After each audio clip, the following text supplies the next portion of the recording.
GOC/INC general YK Joshi, core commander general Harinder Singh जी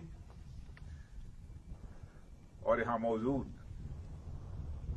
मेरे सभी बहादुर जवानों, मैं इसे अपना सौभाग्य मानता हूं कि आप लोगों का दर्शन करने का मुझे अवसर प्राप्त हुआ है। मैं यह मानता हूं अपने सेना के जवानों के संबंध में कि वह केवल एक सेना के बहादुर जवान ही नहीं है, बल्कि वह सचमुच भारत की आन बान और शान है।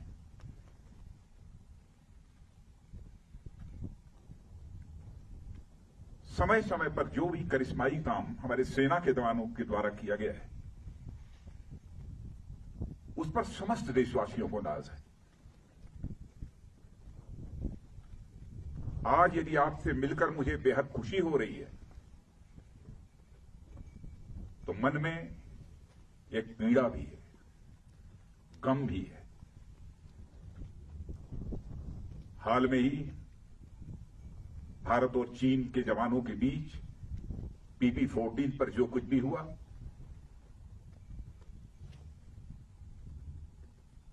उसमें हमारे कुछ जवानों ने अपना बलिदान देते हुए अपनी सीमा की सुरक्षा की है। उनके खोने का गम है, आपसे मिलने की खुशी है।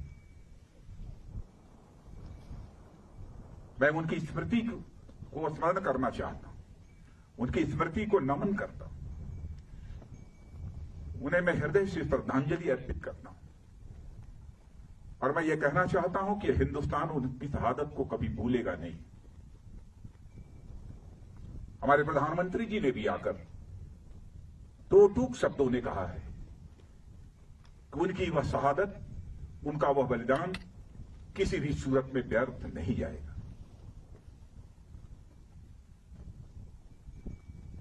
आप जैसे सेना के जवानों को जिन मां बाप ने पैदा किया है, सचमुच मैं शीश झुकाकर उन मां बाप का भी अपनी तरफ से हार्दिक अभिनंदन करता हूं। हाल में जो कुछ भी हुआ है, भारत और चीन के सेना के जवानों के बीच, मैं कह सकता हूं कि आप लोगों ने केवल भारत की सीमा की सुरक्षा नहीं की है, बल्कि भारत के 130 करोड़ भारतवासियों के सम्मान की आपने सुरक्षा की। इसके लिए भी मैं अपनी तरफ से आप सबका हार्दिक अभिनंदन करना चाहता हूं और देश के अपने सारे ऐसे सेना के जवानों का अभिनंदन करना चाहता हूं। कैसी स्वाभिमान की भावना आप सबके अंदर है। क्या आप सब कुछ बर्दाश्त कर सकते हैं, लेकिन अपने स्वाभिमान पर किसी भी सूरत में चोट नहीं बर्दाश्त कर सकते। आप सभी जानते हैं कि मनुष्य के हृदय की सबसे बलवती भावना यदि कोई होती है तो स्वाभिमान की भावना होती है। स्वाभिमान ये व्यक्तिगत भी होता है, समाज का भी होता है, क्षेत्र का भी होता है, परिवार का भी होता है, लेकिन सबसे ऊपर एक स्वाभिमान होता है, राष्ट्रीय स्वाभिमान। यदि व्यक्तिगत रूप से हमें कोई अपशब्दों का प्रयोग करता है तो हमारा व्यक्तिगत स्वाभिमान जागृत हो उठता है और उससे हम दो हाथ करने के लिए तैयार हो जाते हैं। वैसे ही हमारे राष्ट्र की सीमाओं पर यदि कोई आंख उठाकर देखने की जरूरत करता है, उस समय हमारा जो स्वाभिमान जागृत होता है उसे हम राष्ट्रीय स्वाभिमान कहते हैं। इसी राष्ट्रीय स्वाभिमान की भावना के कारण ही आप अपनी जिंदगी की चिंता नहीं करते हैं, अपना सर्वस्व न्यौछावर कर देने के लिए तैयार हो जाते हैं। भारत को आजादी भी मिली है तो इसी राष्ट्रीय स्वाभिमान के भावना के कारण ही मिली है। चाहे वह चंद्रशेखर आजाद रहे हों, सरदार भगत सिंह रहे हों, खुदीराम बोस, अशफाक उल्लाह खान जैसे लोग रहे। इसी राष्ट्रीय स्वाभिमान की भावना के कारण ही हंसते हंसते फांसी के फंदे को चूम लिया था, तब जाकर यह हमारा भारत आजाद हुआ।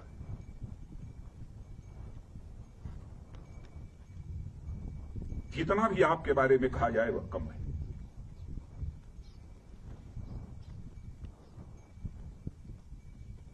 इस समय सीमा के विवाद को सुलझाने के लिए बातचीत का दौर चल रहा है। जो कुछ अब तक की प्रगति हुई है बातचीत की, मामला हल होना चाहिए।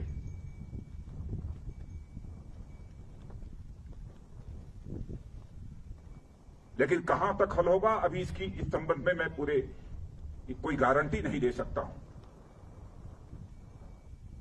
लेकिन मैं इतना यकीन दिलाना चाहता हूं कि भारत की 1 इंच जमीन को भी दुनिया की कोई ताकत छू नहीं सकती है, उस पर कब्जा नहीं कर सकती।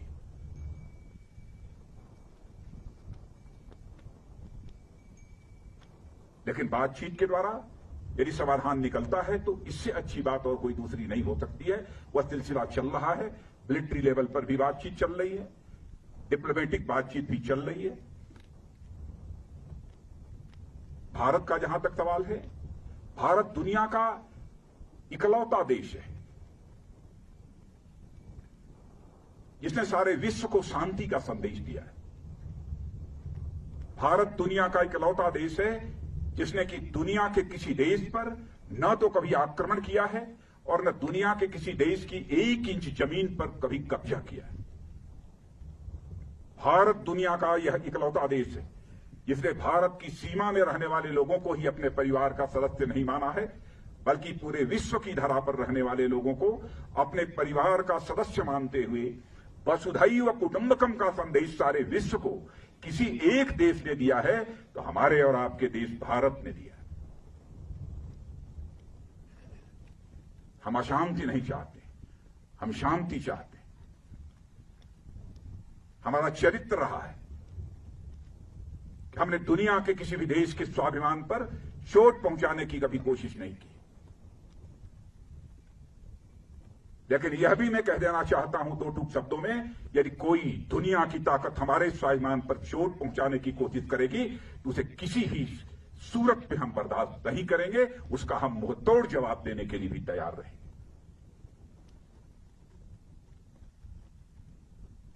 आप सबके ऊपर नाज है और आप सबके बीच आकर सचमुच मैं स्वयं को बहुत ही गौरवान्वित महसूस कर रहा हूं। इसीलिए यह सब सारी बातें मैं बोल रहा हूं। आपके ऊपर भरोसा है।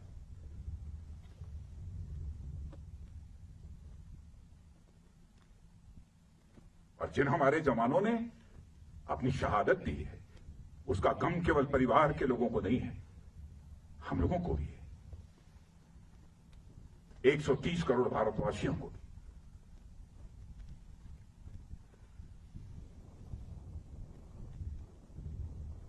मैं आप सबको बहुत हमारी इच्छा थी कि आप सभी से हमारी भेंट हो। और मित्रों, भरोसा रखना, अब हमारा भारत यह कमजोर भारत नहीं है। भारत का एक सशक्त नेतृत्व है। नरेंद्र मोदी जैसा प्रधानमंत्री हमको मिला है, फैसला लेने वाला प्रधानमंत्री, दृढ़ इच्छा शक्ति का प्रधानमंत्री।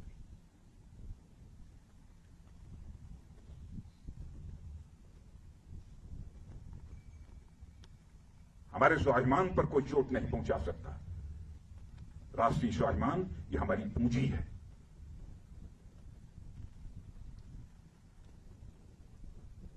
आज के अवसर पर मैं समझता हूं कि और अधिक कुछ कहने की जरूरत नहीं है। लेकिन यदि आज हम लद्दाख के क्षेत्र में यहां पर खड़े हैं और इस फॉरवर्ड पोस्ट पर आकर आप सबसे मिलते हुए जहां मुझे बेहद खुशी हो रही है, वहीं पर इसी लद्दाख के कारगिल द्रास सेक्टर में भारत की सीमा की रक्षा करते हुए, 1-1 इंच जमीन की रक्षा करते हुए हमारे सेना के जवानों ने जो शहादत दी है, उनको भी मैं इसमें स्मरण करना चाहता हूं और उनको भी मैं श्रद्धांजलि अर्पित करना चाहता हूं, क्योंकि कारगिल दिवस की भी एनिवर्सरी 26 जुलाई को है। और यहां आया हूं तो मैंने सोचा कि दिल्ली से तो उनको स्मरण करेंगे ही, लेकिन इस लद्दाख की धरती पर आकर उनको स्मरण करना चाहता हूं। और उनकी शहादत सदैव हम सबके लिए एक सोर्स ऑफ इंस्पिरेशन, एक प्रेरणा के स्रोत के रूप में काम करती रहेगी। इन्हीं शब्दों के साथ पुनः आप सबको हार्दिक शुभकामनाएं देता हूं। आपको, आपका और साथ ही साथ आपके परिवार के सभी सदस्यों का भारत का रक्षा मंत्री होने के नाते शीश झुकाकर अभिनंदन करते हुए अपना निवेदन समाप्त करता हूं। भारत माता की, भारत माता की। एक बार बोलिए, भारत माता की, भारत माता की, भारत माता की, भारत माता की। बहुत बहुत धन्यवाद।